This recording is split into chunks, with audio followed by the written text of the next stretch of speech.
No es ni como era en la fase islámica, ni es como era en la época de Pedro IV, ni es como era en la época de los Reyes Católicos, ni es como era en la época de Isabel II.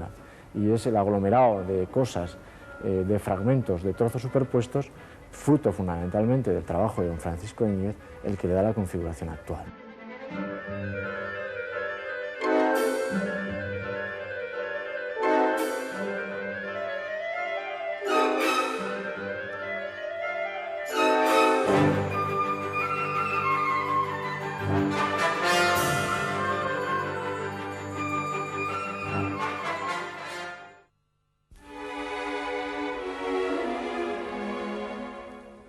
Entre las anteriores imágenes y estas medían 13 años, pero las actuaciones para sacar de entre los escombros el Palacio de Cuento y el suntuoso alcázar que la Aljafería fue, habían comenzado antes.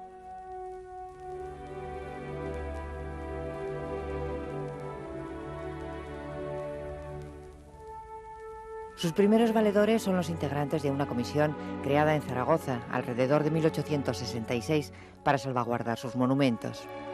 Pero se enfrentan con un hecho consumado, el cambio de propiedad del edificio que ha pasado del patrimonio real al ejército. Además, y para acomodarlo al nuevo uso, cuarteles militares, se proyectan remodelaciones que atentan contra las estructuras artísticas que quedan del pasado. Y la comisión, antes de que actúe la piqueta, traslada lo que puede al Museo Arqueológico de Madrid y al Provincial de Bellas Artes de Zaragoza.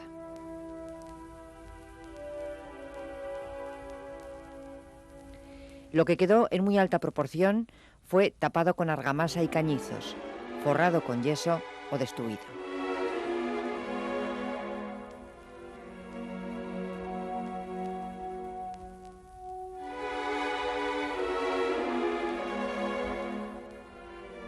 Y así es como en 1947 lo encuentra el arquitecto Francisco Íñiguez, su primer restaurador en la época contemporánea, aunque habían pasado ya 16 años desde que la Aljafería fuera declarada Monumento Nacional de Interés Artístico. Bueno, Francisco Íñiguez pertenece a una clase de restauradores en los que prima fundamentalmente la erudición. Casi eran poseedores individuales de todo este fondo documental. La actuación de Íñiguez sobre la Aljafería desde antiguo, desde el año 40 y tantos, es una actuación lenta, costosísima, en la que prácticamente era casi el guardián del monumento, por así decirlo. Era el que se preocupaba de conseguir las cesiones de partes del cuartel, era el que se encargaba de conseguir las cantidades económicas necesarias para trabajar, era el que hacía los proyectos y prácticamente el que colaboraba directísimamente con el constructor.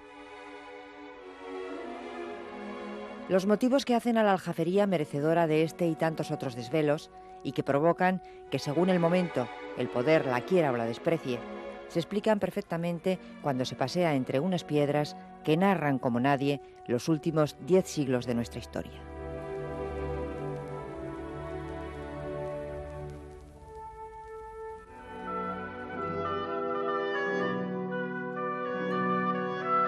Y la historia empieza con ambiente de cuento de las 1001 noches, porque así fue como vivieron aquí los monarcas de la taifa zaragozana.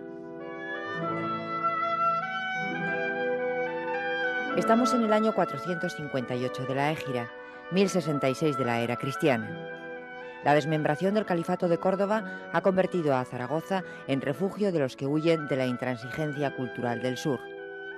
Aquí el rey Suleimán es ya un gobernante independiente que acaba de arrebatar Barbastro a los cristianos.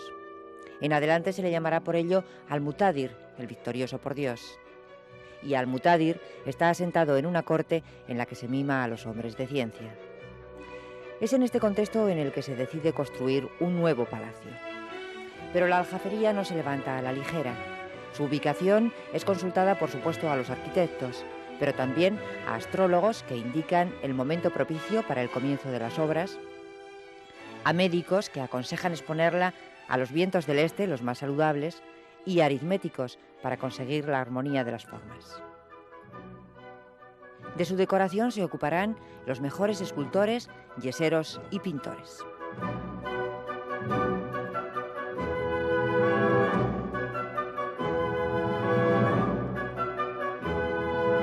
Los musulmanes zaragozanos eligieron el lugar donde construyeron después la Aljafería porque es una pequeña colina, aunque ahora no lo parezca, elevada sobre el río Ebro, sobre las terrazas del Ebro, desde la cual no solamente se dominaba la ciudad de Zaragoza, sino también la ruta terrestre que a través del Valle del Ebro comunicaba el mundo cristiano del norte con el mundo mediterráneo. En el acabado de sus torres, de sus murallas, se emplearon materiales refulgentes como el alabastro, como el yeso bruñido, de tal manera que sus paredes, sus murallas exteriores, desde lejos, brillaban en un tono blanquecino extraordinario. La Aljafería nace en el interior de una alcazaba que tiene ya 200 años y una torre de planta rectangular que aprovechan para observatorio astronómico. El nuevo palacio contiene una zona de recepción, otra para aposentos privados, un oratorio y 3 patios. La Aljafería, en cierto modo, es, en pequeña escala, un palacio ideal musulmán, un palacio en el cual vivir, rezar, disfrutar y también ejercer, lógicamente, las acciones de poder de los reyes musulmanes. Y a los monarcas musulmanes les gustaba deslumbrar, y para eso utilizaron las albercas. La del sur garantizaba un maravilloso y exuberante jardín, y la del norte, de aguas cristalinas, multiplicaba por 2 los arcos de filigrana. Pero no era solamente un lugar para ejercer el poder político y desde el cual gobernar el reino, era también un verdadero espacio escenográfico para impactar al visitante. Por eso, el rey Al-Muqtadir construyó un edificio en el cual el visitante tuviera que recorrer, antes de llegar al Salón del Trono, una serie de pasillos, una serie de galerías oscuras, con poca luz, a partir de las cuales penetraba en un espacio maravilloso, fantástico, que eran estos jardines, que era el actual patio de Santa Isabel, para después llegar hasta el Salón Dorado. En este Salón Dorado estaba el trono del rey Al-Muqtadir, henchido de majestad, y en la parte posterior había un gran panel de placas de bronce dorado que refulgían, y el visitante quedaba absolutamente impactado, absolutamente maravillado ante la vista del rey henchido de majestad en su trono. No hace muchos días se subastaba en una prestigiosa galería de Londres el Almagesto de Ptolomeo, un manuscrito traducido al árabe alrededor del año 1300 por un musulmán de Zaragoza. Pues la vida cultural en Zaragoza era realmente espléndida. Creo yo que es la época más brillante de toda la historia de Zaragoza y de todo el Valle del Ebro. Bueno, aquí tenía que haber cantidad de sabios. Las listas exceden de los 300 o 400 nombres de sabios. Y desde luego alguno de ellos ha pasado a la historia como primera figura, por ejemplo Abenpace, Impacuda y Ingavirol, etcétera, etcétera. Abenpace tuvo en sus manos obras que en ese momento eran carísimas y que se conocieron por primera vez en Zaragoza. De manera que tuvo que tener las obras de Aristóteles, de Ptolomeo, de Euclides. Cuenta la leyenda que los intelectuales de la corte árabe, que tuvo como emblema el león rampante y la media luna creciente, se vieron obligados a abandonar Zaragoza sin ver cumplido el mayor de sus deseos, que la Aljafería se conociera también por su exquisita biblioteca de libros antiguos.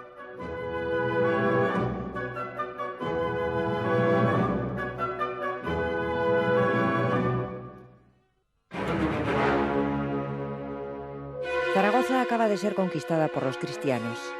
Y para dejar bien clara su victoria, el rey aragonés Alfonso I se instala en la Aljafería y se asienta en el trono, que también supieron utilizar los musulmanes para divulgar su poder. Es ahora cuando se cambian las decoraciones brillantes por otras más sobrias y comienza a gestarse lo que luego será la iglesia de San Martín. Pero no se toca nada más, porque hasta Pedro IV los nuevos inquilinos solo vienen aquí de forma ocasional y para asuntos concretos.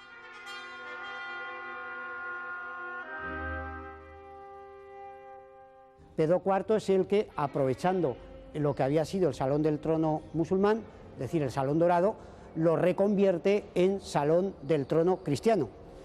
Este palacio residencia cristiano adquirió gran protagonismo, sobre todo en momentos excepcionales como fueron las coronaciones de los reyes de Aragón. En los casos en los que se coronaron solemnemente, puesto que la fiesta litúrgica se hacía en la Catedral del Aseo, naturalmente, ya que Aragón era el reino cabeza de la corona, pero todo el espectáculo lúdico y todo el conjunto de banquetes y de ceremonias rituales se celebraban en el interior de este palacio.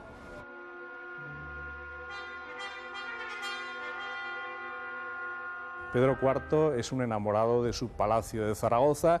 Pedro IV es el monarca que todavía va vistiendo ropajes árabes en la Aljafería. Él se quejaba de que la Aljafería era muy fría, manda construir una chimenea en su habitación privada porque iba a pasar la Navidad en la Aljafería y pasaría, por lo tanto, mucho frío. Para combatir ese frío encargan además cristales, puertas y gran cantidad de cerrojos, porque los monarcas cristianos andaban escasos de dinero para pagar vigilantes, que sí tuvieron en cambio los leones que se trajo el rey, aunque esto se solucionará grabando a los judíos con un impuesto especial y creando un taller de moneda falsa.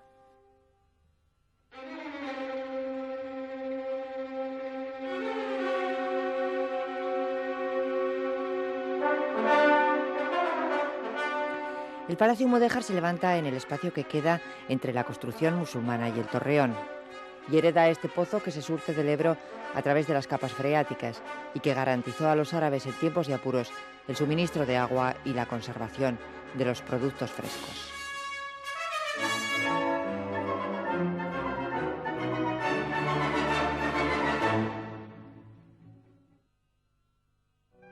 Pero lo que a partir de ahora le dará popularidad son los escudos de esta techumbre del salón de recepción.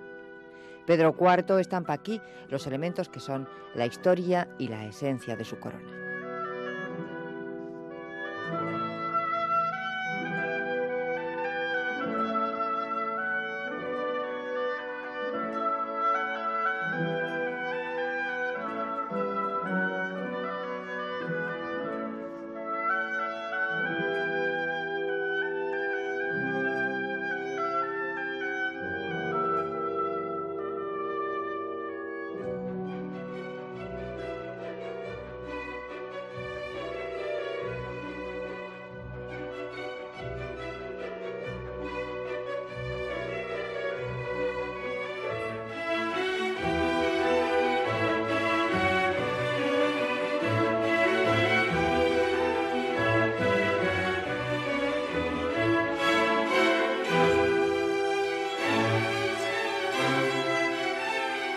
Las modificaciones del palacio continúan con los reyes católicos, aunque ahora se trata de colocar a Dios por encima de Alá.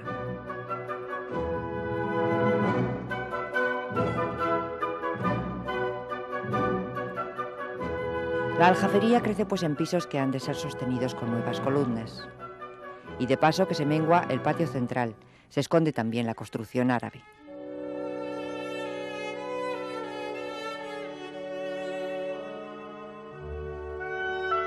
Para acceder a la planta superior del nuevo edificio se erige esta espaciosa escalera. Sus estudiados peldaños dice que fuerzan un andar majestuoso. El propio, seguramente, para llegar a través de la galería hasta la puerta principal del Salón del Trono y las dependencias contiguas. Estamos en 1492. Ha caído Granada y Colón va camino de las Américas.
El principio del fin de este palacio de tantos lujos y brillos se presiente a finales del siglo XVI, cuando se ejecuta al Justicia de Aragón, Juan de Lanuza.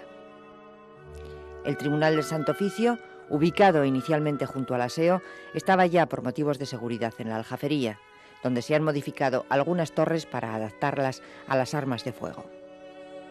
El Torreón es ahora cárcel, hay miedo a las algaradas y Felipe II manda construir el foso.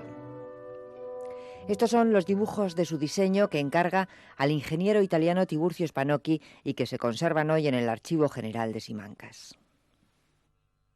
Las épocas posteriores a este palacio renacentista son ya lo que yo prefiero considerar como época de decadencia, puesto que nunca añadieron nada positivo a la aljafería y siempre fueron poco a poco haciéndole perder una parte de su fisonomía palaciega para convertirla en una fisonomía mucho más cuartelaria. Así se escribía la historia de la aljafería hasta hace muy pocos años, exactamente hasta que Aragón obtuvo su estatuto de autonomía y se hizo necesario encontrar un sitio para ubicar las cortes. Nosotros queríamos estar vinculados, porque nos sentimos orgullosos de esa tradición histórica, a lo que significaron las cortes en los comienzos mismos del reino y luego de la corona de Aragón.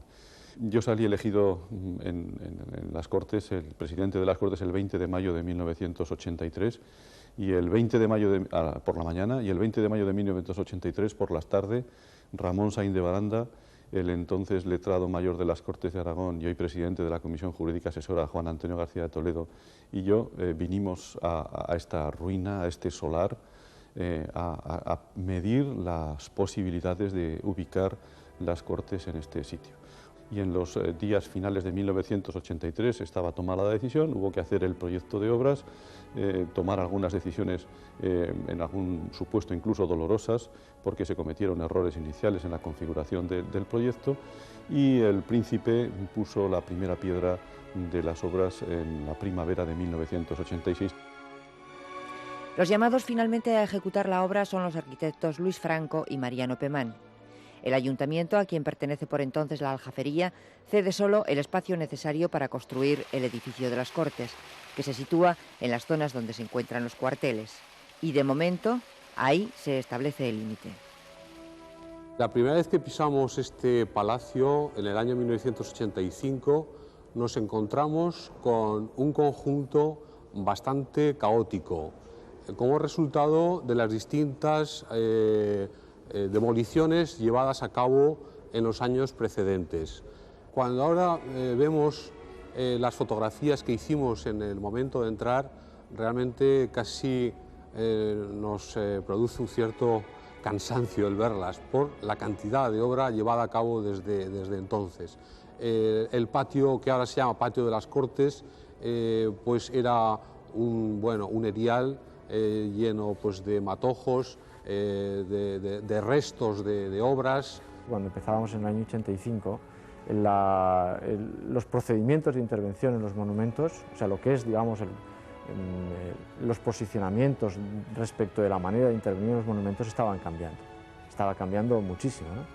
Y se estaba pasando, digamos, a una intervención que tal vez sea excesivamente pedante la palabra, pero una intervención más científica. El objetivo, podríamos decir que se podría resumir en que la institución, las Cortes de Aragón, con todo su significado, por una parte, y el edificio con toda su carga histórica, no tuvieran un conflicto, sino más bien todo lo contrario, se potenciaran mutuamente. Si anteriormente siempre había habido una posición de dominio sobre el edificio, es decir, los reyes católicos construyen sobre lo islámico y sobre lo de Pedro IV, en la época de Isabel II el cuartel destruye las intervenciones anteriores, las Cortes no, las Cortes se colocan en un lugar en el que de posición de respeto respecto del resto de épocas anteriores y ponen en valor todas esas épocas anteriores como testigos precisamente de todo este devenir.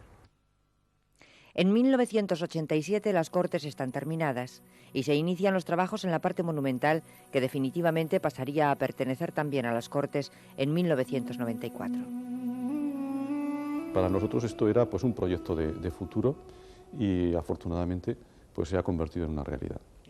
Quienes se han topado también con la realidad, aunque esta vez menos deseada, son los arquitectos y los arqueólogos que han intervenido en la restauración de los palacios, porque auténtico y original hoy queda poco. Se determinó, no solamente por nuestra parte, sino también por las Cortes y por la Comisión de Patrimonio Histórico, es decir, por los historiadores que también asesoraban el trabajo nuestro, en que era una labor que no permitía una vuelta atrás, una reconfiguración. Había tantos conflictos por resolver que, en cierto modo, había que un poco congelar esa imagen. No hay que olvidar que cuando aquí se empieza a recuperar la aljafería, estamos hace 30 años en unos momentos políticos muy determinados en los que vendía mucho mejor la imagen de la España imperial, de la España de los reyes católicos, que la España de los reinos anteriores, de los reyes medievales. Y a fin de cuentas, haber encontrado entonces o haber interpretado positivamente la época de los reyes de Aragón, a lo mejor no hubiera sido tan bien visto por el régimen. Entonces no es extraño que aquí se encontrase lo que tal vez de forma instintiva se quería buscar. En la fase final de las obras se ha sacado a la luz el alfarje de Pedro IV y estas páginas del Corán escondidas en él, para burla seguramente de quienes obligaron a los mozárabes que hicieron las techumbres a renegar del Islam. Se ha esclarecido también el origen de las albercas y se ha tapado la del norte porque ya es imposible recuperarla en su dimensión original. Han aparecido puertas y pinturas, pero la recuperación más ejemplar ha sido quizás la de las solerías cerámicas. Yo creo que se ha hecho la mejor restauración que se ha podido hacer.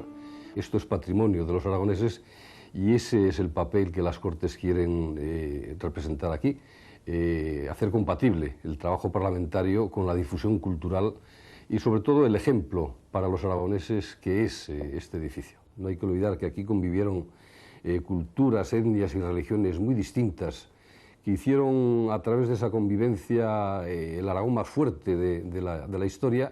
Por eso a mí me parece un monumento simbólico en estos momentos para los aragoneses, para que sirva de elemento ilusionante de nuestra sociedad y veamos no solo lo que hemos sido, sino lo que podemos ser de cara al futuro.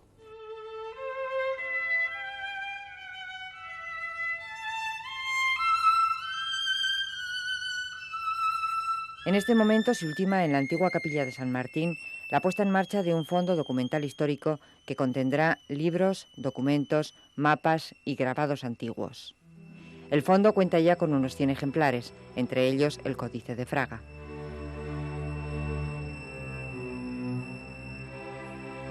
A los árabes que vivieron en Zaragoza allá por el siglo XI y que intentaron un proyecto similar, aunque estén ya en su paraíso de Alá, esto les gustará saberlo.